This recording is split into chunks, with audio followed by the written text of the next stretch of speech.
할렐루야.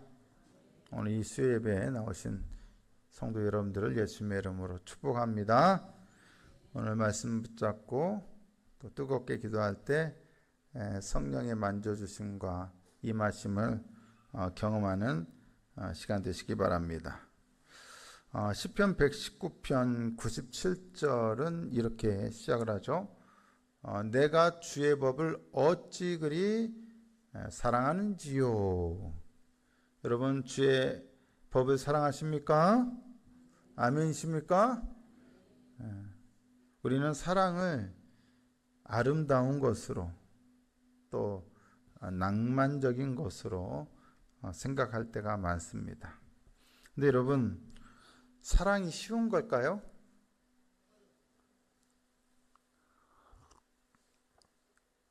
사랑 쉽다면 쉽고 어렵다면 어려운 겁니까? 사랑은 쉬운 겁니까? 어려운 겁니까? 어렵습니까? 그러면 주의 법을 사랑하는 것은 쉽습니까? 어렵습니까? 네. 그럼 다르게 질문해 볼게요. 주의 법을 사랑하면 주의 법을 사랑하는 것 때문에 내 삶은 편안해질까요? 고달파질까요? 편안해질까요? 근데 우리가 주의 법을 사랑하는 이 세상은 주의 법에 우호적입니까? 적대적입니까? 우리가 주의 법을 사랑하는 것을 이 세상이 좋아합니까? 싫어합니까? 그러면 내가 주의 법을 사랑하게 되면 이 세상에서 나는 고난을 겪겠습니까? 평안하겠습니까? 그러니까 주의 법을 사랑하는 것이 나에게 힘든 일입니까? 어려운 일입니까? 똑같은 말인데요. 주의 법을 사랑한다는 걸 우리는 낭만적으로 생각하고 그렇지, 주의 법을 사랑해야지, 너무 쉽게 생각하지만 생각해 보세요. 정말 주의 법을 열렬히 사랑하면 사랑할수록 주의 법을 사랑하는 그런 나의 삶에는 무엇이 와요? 고난이 온다는 거예요. 반대로 내 삶에 고난이 없다면, 주의 법 때문에 내 삶에 고난이 없다면 나는 주의 법을 사랑하지 않는 거죠. 사랑이라고 하는 것이 말처럼 이렇게 낭만적이기만 한 건 아니지 않습니까? 남편을 사랑하기 위해서 혹은 아내를 사랑하기 위해서 한평생 같이 살면서 사랑하려고 노력하지만 그 사랑이 그렇게 쉽게만 합니까?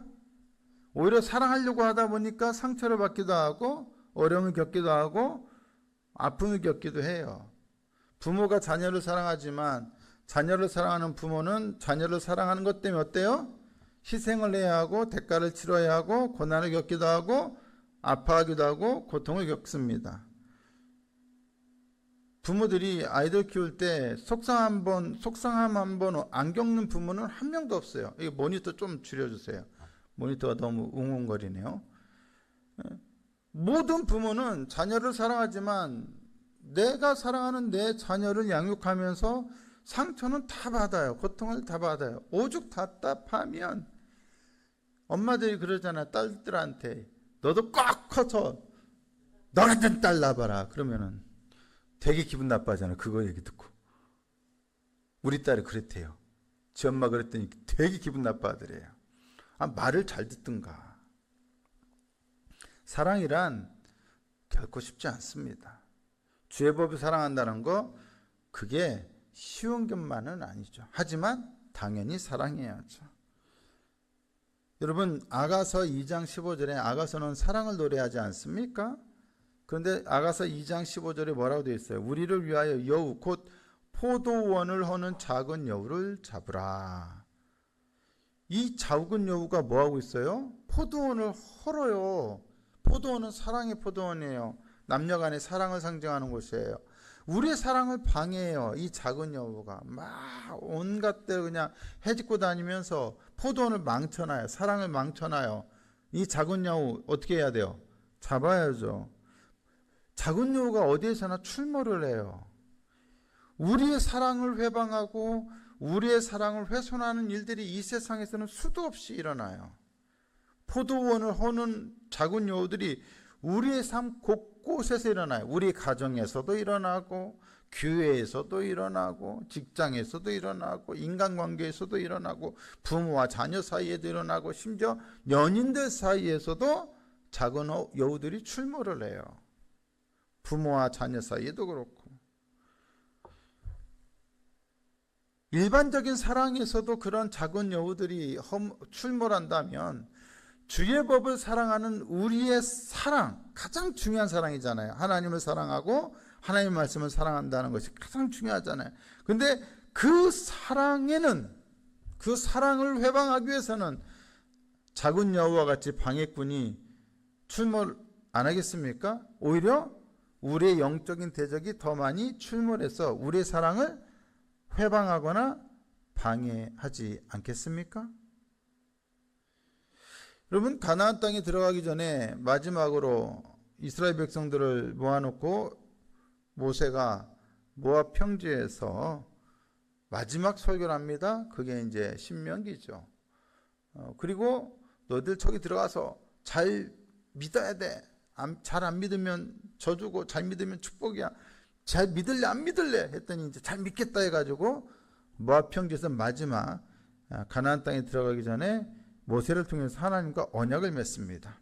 그리고 가나안 땅에 들어가서는 여호수아와 더불어서 가나안 땅을 다 점령한 다음에 지파별로 다 땅을 다 나눠줘요. 그리고 여호수아가 늙어서 죽기 직전에 세겜에 다 모읍니다. 세겜에 다 모아요. 그리고 야, 생각해봐, 하나님 우리를 어떻게 인도했냐. 그러면서 이제 여호수아가 너희들이 어쨌든 너희들이 오늘 믿을 신을 선택해. 그래놓고 오직 나와 내 집은 여호와만을 섬기겠다고 말을 하니까 온 백성이 우리도 여호와만을 섬기겠습니다 해가지고 세겜에서 또 언약을 맺잖아요. 모압 평지에서 언약을 맺었고 세겜에서도 언약을 맺었어요. 각각 모세와 여호수아를 통해서. 그런데 여호수아가 죽고 나서 얼마 지나지 않아서 어떤 일이 발생했습니까? 그 언약을 끝까지 잘 지켰습니까?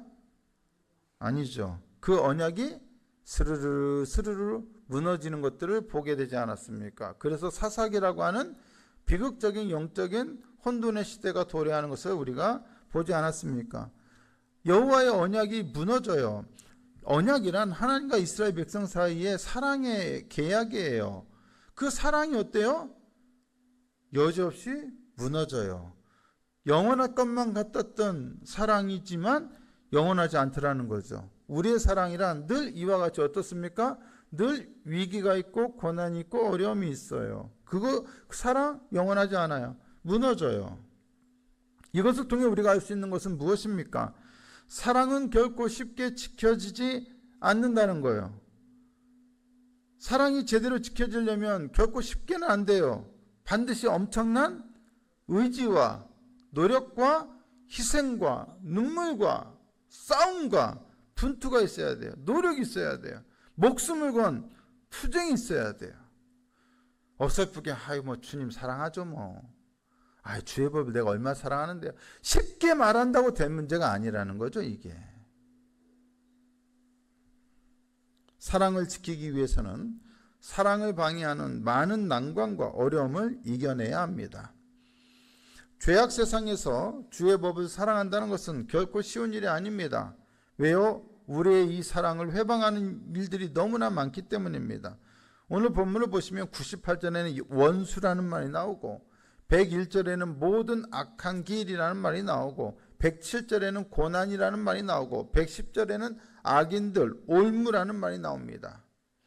아가서에 나오는 포도원을 허는 작은 여우처럼 주의 법에 대한 우리의 사랑을 방해하는 것들이 이 세상에 어떻다는 겁니까? 많다는 거예요. 세고 셌다는 거예요. 천지빛깔이라는 얘기예요. 그게 원수, 모든 악한 길, 고난, 악인들, 올무 이런 말로 표현되었을 뿐이죠. 주의 법에 대한 우리의 사랑을 약화시키거나 쉽게 만들거나 주의 법을 사랑하지 못하게 만드는 세상의 것들이 너무나 많죠.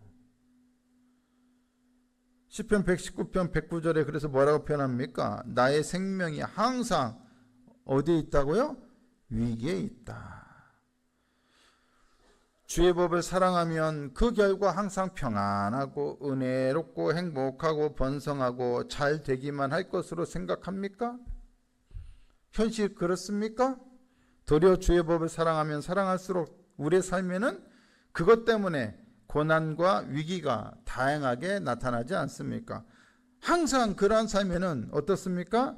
위기가 있습니다. 삶에는 위기가 있습니다. 주의 법에 대한 나의 사랑을 어떻게든 우리의 영적인 원수요 영적인 대적은 방해합니다. 그래, 네가 하나님 사랑한다고? 너 정말 대단하다. 어떻게 이 죄악 세상에서 하나님을 사랑한다고 결심을 했어? 얼마나 기특하냐. 내가 너 하나님 잘 섬길 수 있도록, 사랑할 수 있도록 내가 도와줄게 말하는 사탄이 있어요? 그런 마귀가 있어요?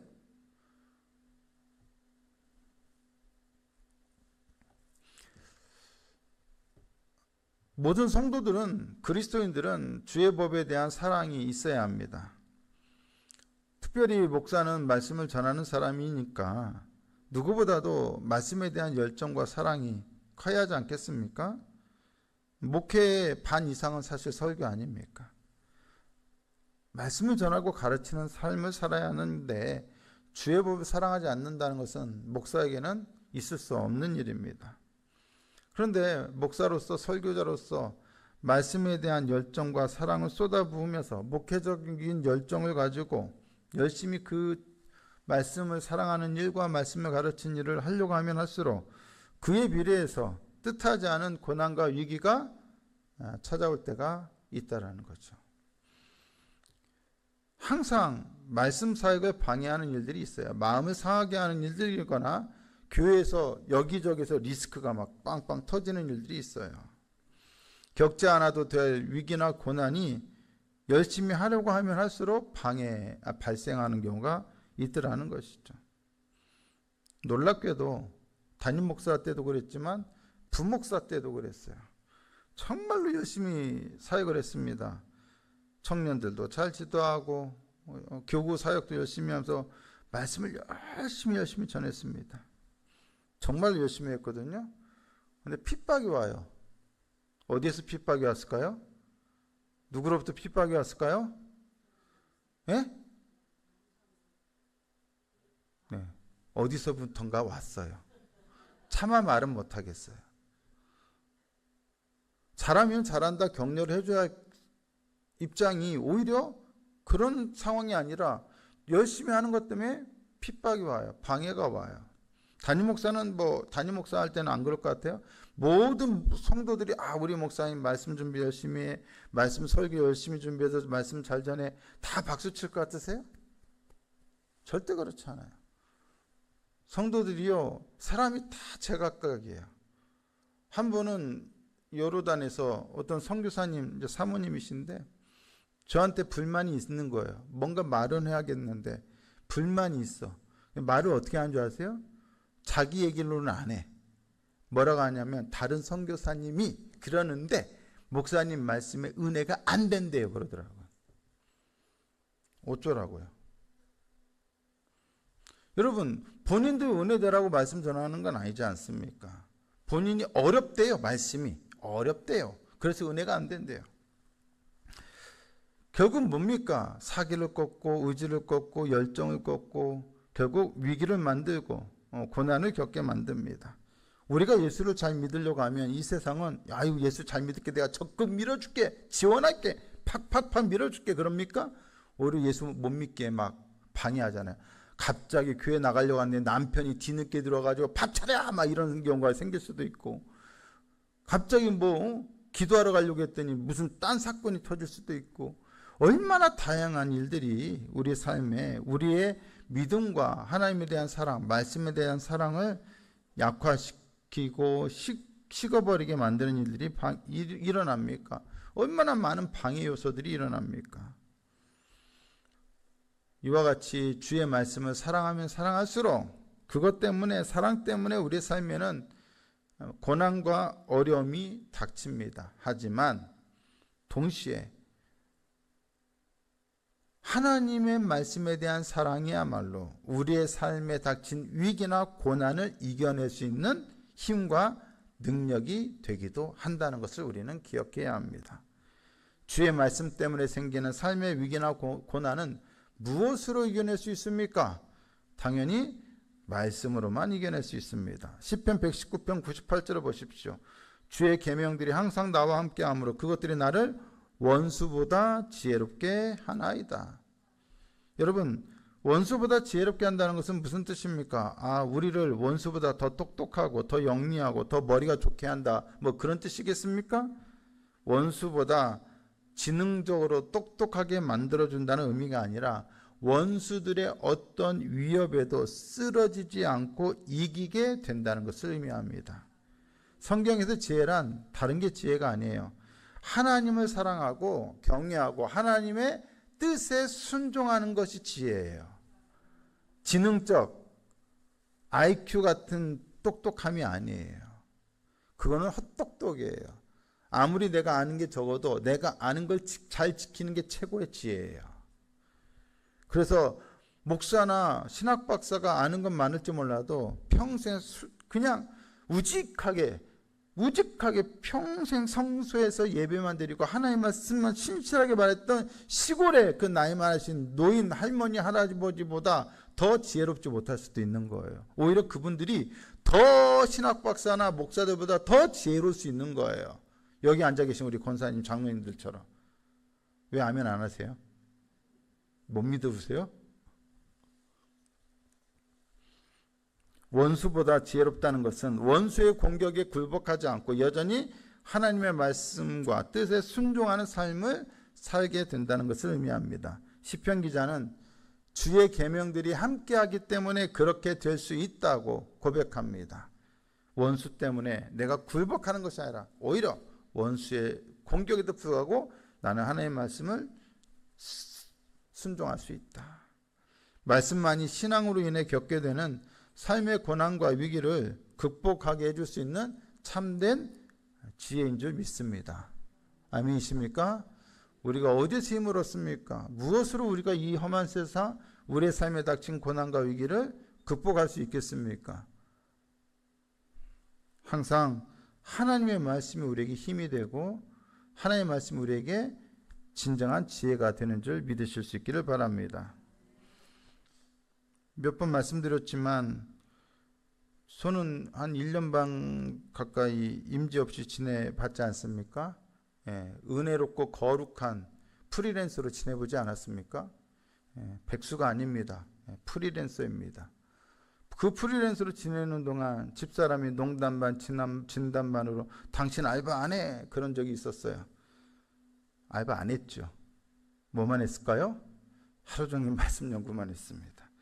그런데 내가 목사로서 말씀 붙들고 끝까지 기도하면서 그 삶을 살았더니 하나님께서 정말로 말씀을 전하는 삶을 살 수 있도록 인도해 주셨습니다. 끝까지 말씀 붙잡고 하나님께서 인도하실 것을 붙잡고 나아가면 그 말씀이 우리의 고난을 이기게 해주는 능력이 되고 지혜가 되게 되는 줄 믿습니다.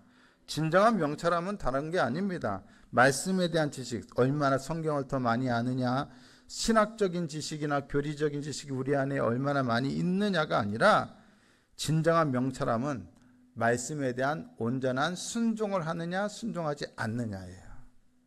하나를 알아도 그 말씀에 잘 순종하는 것이 진정한 명철함입니다. 말씀에 대한 순종은 지식이 많을 때 가능하게 되는 것이 아니라 주의 법에 대한 사랑이 열렬할 때 가능하게 되는 거예요. 내가 주의 법을 사랑해서 순종하고자 할 때 우리는 명철하게 되는 겁니다. 주의 법을 뜨겁게 사랑하는 시편 기자는 그 주의 법에 대한 사랑 때문에 자기의 스승보다도 노인보다도 더 명철하게 자기가 명철하게 되었다라고 말합니다. 소위 스승은 말씀의 전문가 아닙니까? 오늘날로 치자면 신학 박사 정도 되는 사람들 아닙니까? 하지만 소위 말씀의 전문가라고 자처하는 사람, 말씀에 대해 박학다식한 사람보다 자신이 말씀을 더 잘 안다는 것이 아니라 말씀에 더 순종하는 사람이 되었다는 의미로서 명철하게 되었다라는 말을 사용하고 있습니다. 바로 그러한 명철을 가능하게 하는 것이 바로 주의 법이요, 주의 계명이요, 주의 법도요, 주의 말씀입니다. 그렇게 이 주의 말씀으로 인해서 자기 삶에 닥쳐온 고난과 위기를 이겨본 사람, 극복해낸 사람, 이겨낸 사람은 진짜 무슨 맛을 맛본 거예요? 진짜 하나님의 말씀의 맛을 경험해 본 사람이에요. 말씀의 맛을 진짜로 제대로 경험해 본 사람입니다. 119편 103절에 뭐라고 되어 있습니까? 주의 말씀의 맛이 내게 어찌 그리 단지요 내 입에 꿀보다 더 다니이다. 여러분, 지식으로 알 때 이 맛을 아는 게 아니라 그 말씀을 붙잡고 승리해 볼 때, 고난을 이겨냈을 때 그 말씀의 맛을 진짜 아는 것이죠. 말씀은 내 삶에서 어떻게 돼야 돼요? 머리로 이해되는 것이 아니라 삶으로 체험이 되어야 돼요. 말씀이 우리 삶에서 진정한 승리를 이루는 것을 경험해야 진짜 말씀의 맛을 아는 것이죠.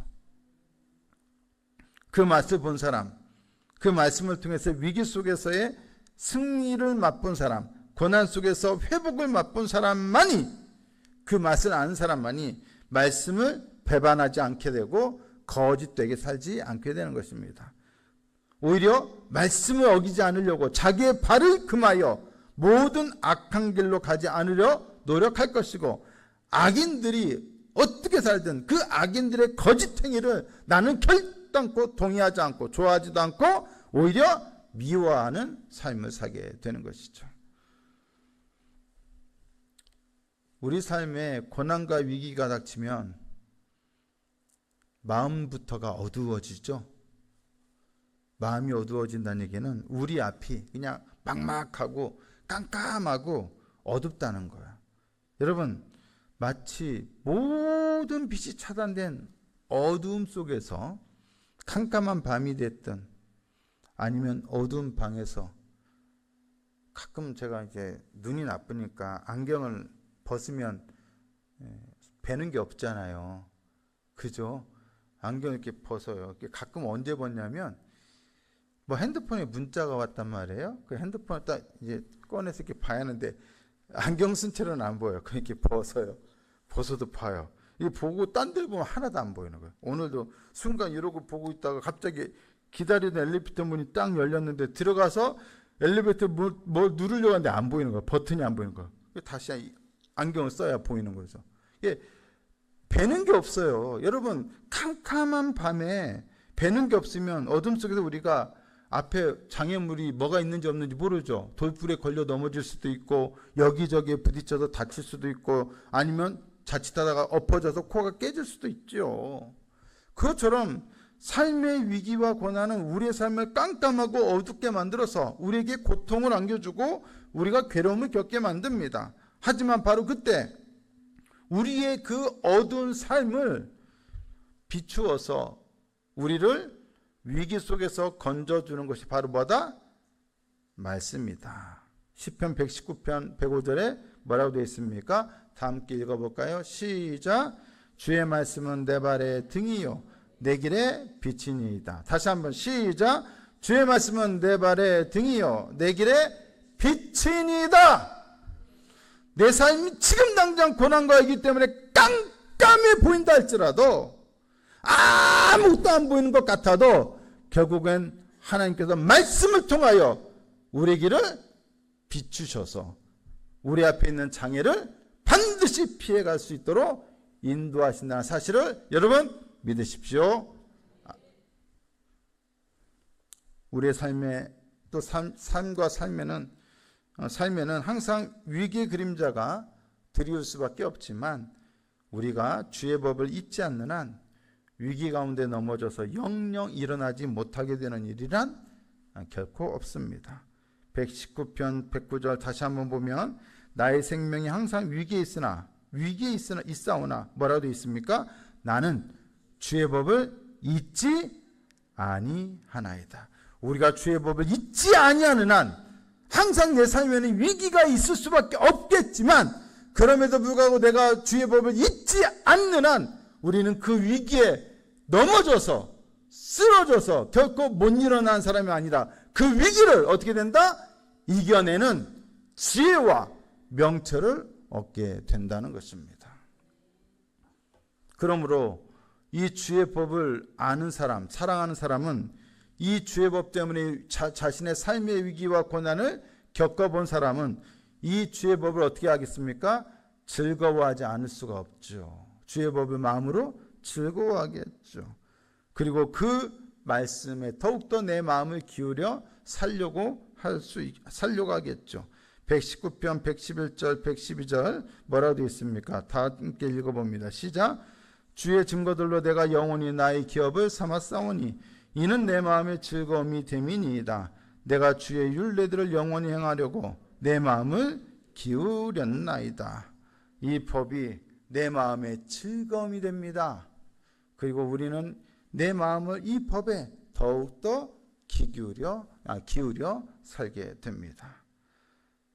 어차피 주의 말씀을 사랑하는 것 때문에, 하나님을 사랑하는 것 때문에, 신앙 때문에 당하게 될 고난과 위기라면 기꺼이 받아들여야죠. 하지만 어떤 삶의 고난과 위기 가운데서도 주의 말씀은 참된 지혜와 명철이 되어 모든 삶의 위기를 이겨낼 수 있도록 도와줄 것입니다. 주의 법을 사랑하는 자들에게 주시는 하나님의 약속이 바로 그것입니다.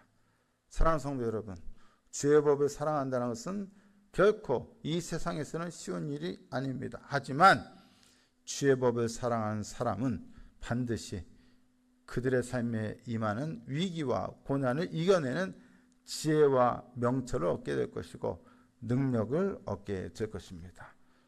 하나님의 말씀은 반드시 그 말씀이 진리인 것을 드러내게 됩니다.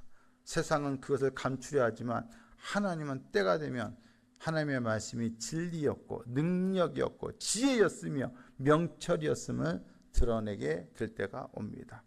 기다리십시오. 인내하십시오. 소망하십시오. 믿으십시오. 그리고 기도하십시오.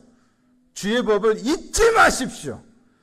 그 말씀이 여러분의 삶의 길을 반드시 비춰서 어둠 속에 다니지 않게 하시고 여러분들을 안전하게 주님이 계시는 그곳까지 도달할 수 있도록 인도해 주실 것입니다.